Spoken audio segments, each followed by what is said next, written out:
सभी को मेरा नमस्कार। आज विशेष मुद्दे पे हम बात करने वाले हैं जिसका नाम है जो पुलिस ऑफिसर्स रहते हैं उनकी जो रैंक रहती है उसके अकॉर्डिंग हम सीरीज़ बना रहे हैं, जिसमें आज हमारे बीच में इंस्पेक्टर रैंक के ऑफिसर हमारे बीच मौजूद हैं।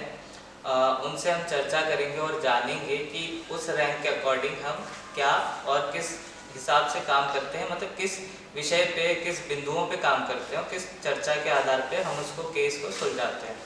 और दूसरी चीज़ ये कि सर जो है हमारे बीच मौजूद हैं। मैं उनका बहुत बहुत स्वागत करता हूँ सर कि आप हमारे इस प्रोग्राम में आए हैं और बहुत सारे विषय हैं जिन पे हम चर्चा करने वाले हैं सर के साथ में। और सर हमें बताएंगे उनका एक्सपीरियंस क्या रहा, उनके लाइफ का स्ट्रगल मोमेंट क्या रहा उस विषय पे। नारकोटिक्स के बारे में हमने जान लिया। और सर नारकोटिक्स के अलावा और कौन कौन से क्राइम होते हैं जो कि मेट्रोपॉलिटन जो सिटीज़ होती हैं हमारी, तो बहुत ज़्यादा कॉमन है जी। एमपी में 2 मेट्रो सिटीज़ मानेंगे हम लोग, जैसे भोपाल, इंदौर बढ़ते हुए शहर हैं जी। तो इनके फैलाव के साथ साथ मेरा ऐसा मानना है कि जितनी मृत्यु ड्रग और मर्डर वगैरह से नहीं हो रही, उससे ज़्यादा मृत्यु एक्सीडेंट से हो रही है।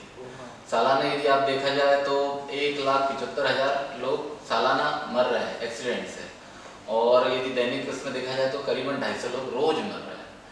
तो मेरा ये मानना है कि उसमें 70% लोग वो होते हैं जो हेलमेट नहीं लगाते, क्योंकि हमारा ब्रेन जो होता है वो बड़ा क्रिटिकल जगह होती है, और यदि उससे ब्लड निकला तो उसमें चांसेस बढ़ते हैं मृत्यु के। तो इसलिए मेरा ये मानना है कि मैं भोपाल, इंदौर के, मेरे पूरी मध्य प्रदेश की जनता से कहूँगा कि भैया हेलमेट लगाएं। हेलमेट है तो आप सुरक्षित हैं, और जितने बच्चे उन्हें कहूँगा कि अपने माता पिता से भी हेलमेट लगा के ही ट्रेवल करें, है ना। दूसरा, अभी एक नया अपराध देखने में आ रहा है, डिजिटल अरेस्ट। आपने भी सुना होगा, अभी क्या होता है, कुछ बदमाश क्या कर रहे हैं कि वो एक सेटअप लगा लेते हैं कि पुलिस स्टेशन जैसा हूबहू दिखता है, और खुद पुलिस की वर्दी में और पुलिस के रोब में बात कर रहा है। तो उसमें आदमी मूलतः ये बात करता है कि आपके जो आपका पार्सल आने वाला था उसमें एमडी ड्रग मिली है या कोई मादक पदार्थ मिला है, ऐसे डराते हैं। तो आदमी उनके डर के मारे, और फिर वो सिर्फ उनसे बोलते हैं कि हमें इतना इतना पैसा दीजिए नहीं तो हम आपके विरुद्ध कार्रवाई करेंगे। या फिर दूसरा रहता है कि आपका बेटा रेप में फंसा है, वो हमारे पास है, यदि आप पैसा नहीं डालेंगे तो हम उस पर कार्रवाई करेंगे। तो मेरा ये मानना है कि जिनके पास भी ऐसे फेक कॉल आते हैं तो घबराए नहीं कृपया कर। दूसरा, नियरेस्ट पुलिस स्टेशन में जाके उसको वेरीफाई करें, क्योंकि कभी भी पुलिस वीडियो कॉल पे नहीं बात करती है, ठीक है। तीसरा, यदि मेट्रो सिटीज में मेरे ख्याल से बच्चों के विरुद्ध अपराध बढ़ रहा है, तो बच्चों के विरुद्ध पॉस्को एक्ट की कार्रवाई बहुत हो रही है।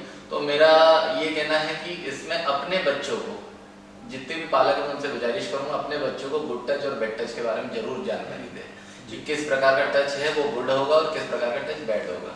और यदि कुछ भी बच्चों के साथ होता है तो बच्चों को ये जरूर बताए, बेटा या तो मम्मी को बताना है या पापा को बताना है।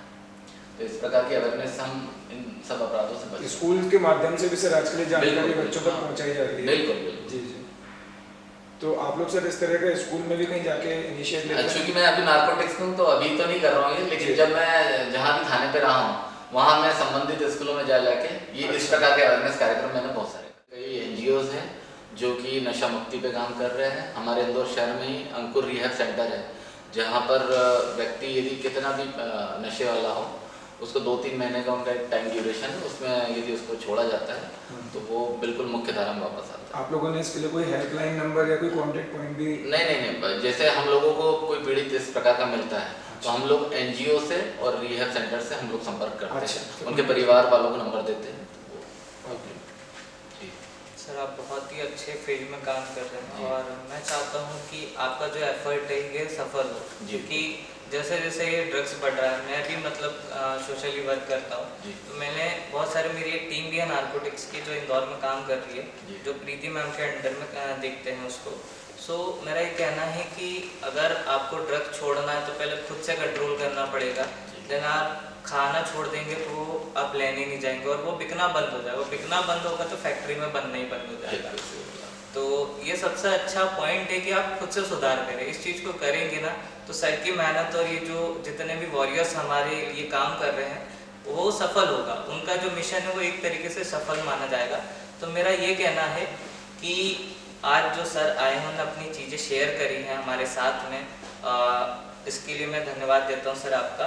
बहुत बहुत आभारी हूँ मैं कि आप इतने अच्छे फील्ड में काम कर रहे हैं, नशे के लिए काम कर रहे हो, और हम भी चाहेंगे कि हम उससे जुड़े। तो आप बताना चाहेंगे जो आजकल के युवा हैं वो कैसे उससे जुड़ सकते हैं सुधारने के लिए? सुधार में मेरा बस ये कहना है कि आप अच्छी आदतें अपने आप में जोड़े। जितनी, एक कहा जाता है कि कोई खाली स्थान को भरने के लिए सबसे अच्छी है उसमें पॉजिटिविटी भरी जाए। तो आप यदि अच्छी आदतें करेंगे, आप एक्सरसाइज करेंगे, आप सुबह उठ के योगा वगैरह करेंगे, तो उस नेगेटिविटी से आप दूर रहेंगे। और यदि आपका कोई मित्र इस नशे की लत में है, यदि जुड़ चुका है, तो आप हमसे संपर्क करें, हम उन्हें रिहैब सेंटर में डलवाएंगे और आशा करेंगे कि आप लोग इस नशे से दूर रहें।